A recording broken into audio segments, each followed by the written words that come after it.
Hi, welcome again. And today we're going to talk about the top 5 mistakes students make on introduction paragraphs. Your introduction does exactly what it says, it introduces your essay. So let's go ahead and get to it. Mistake number 1. This may look familiar, but I sentences. This is one of the number one mistakes, actually, probably the number one mistake we see on all our paragraphs. Is the use of I sentences. Again, no I, we, me, us, our, I believe, anything of that nature in any of your paragraphs except when you're talking about evidence. If you use evidence, then you want to make sure if it's in first person you're quoting them, then that's the only reason where it might be okay.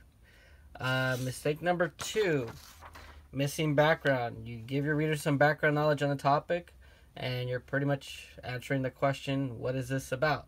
So you can see here, their question, how can we have no background info? Ignore this one. But basically, your background info is just a little quick history lesson on the subject matter, what your essay is about. You just do that in a few sentences and just give a brief history lesson on the topic so that your reader knows gets a better understanding or foundation on what the whole essay is going to be about. Mistake number 3. The thesis has less than 3 topics. So your thesis, you want to make sure that you have your thesis in your intro paragraph has to have at least 3 topics. So it's 1 per body paragraph. So in your case, if your essay, since it's 5 sentences, you have your introduction, your 3 body paragraphs, and your conclusion. And your 3 body paragraphs have to match up with the topics in your thesis. So, for example, here we have little Kenny with a little fancy bow tie saying we should have pizza for dinner because it is part of all food groups. There are veggie and meat options, and it is delicious. So you can see 1, 2, 3 topics in his argument. In your paper, it wouldn't be called an argument, it is your thesis. So you want to make sure you have those 3 topics in that thesis, so your reader can preview what the 3 topics you're going to be talking about in your essay. Mistake number 4.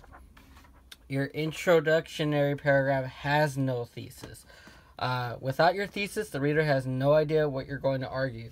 A lot of times when we are grading the essays, and I don't see a thesis, I have no idea what this essay is going to be arguing at all. And all I see is evidence and explanations, but I still don't get a concept or a grasp on what the entire essay is about. So you can see little Kenny over here asking why we just had pizza when we should have ice cream, and he's trying to make that argument, and he's basically telling him because this is an argument. That's pretty much what you're doing without a thesis. You're just saying this is my argument because, and you give no reason. Let's move on. Mistake number 5, skipping the introduction altogether. Do not skip the intro. It gives the reader everything they need to know when you start your arguments in the body paragraph. A lot of times you guys will have trouble with not really so much the body paragraphs. The ones where most of the mistakes are the introduction paragraphs and the conclusion. And in this case, we're talking about the intro. And a lot of times you guys either give up or get frustrated and completely skip it. Okay, you don't want to do that. You want to practice it because, well, it strengthens your essays, and it's like, the foundation of your whole essay. And you want to make sure that you put that there. It's like Kenny over here talking to a complete stranger all of a sudden without introducing himself. Okay, so to review. 1, again, those dreaded I sentences. Get rid of them. Okay. Number 2, give your reader some background info. Give them like 1 or 2 sentences at least explaining what the background is on that specific topic. Number 3, fitting. 3 topic sentences. Or, I'm sorry, not 3 topic sentences. 3 topics on your thesis. Okay. Those are going to be your 3 body paragraphs. Number 4, you're missing your thesis altogether. Without your thesis, we have no idea what you guys are arguing in that essay, even with all the explanation and evidence. And number 5, skipping the introduction paragraph altogether. You don't want to do that because, again, it's like skipping the thesis. We don't know what you're going to be arguing. It's just like coming up to somebody and just talking to them at random without introducing yourself or what you're talking about. So that's pretty much it. No more to say about that. Just keep those in mind when you guys are writing your introduction paragraphs. Have a good one.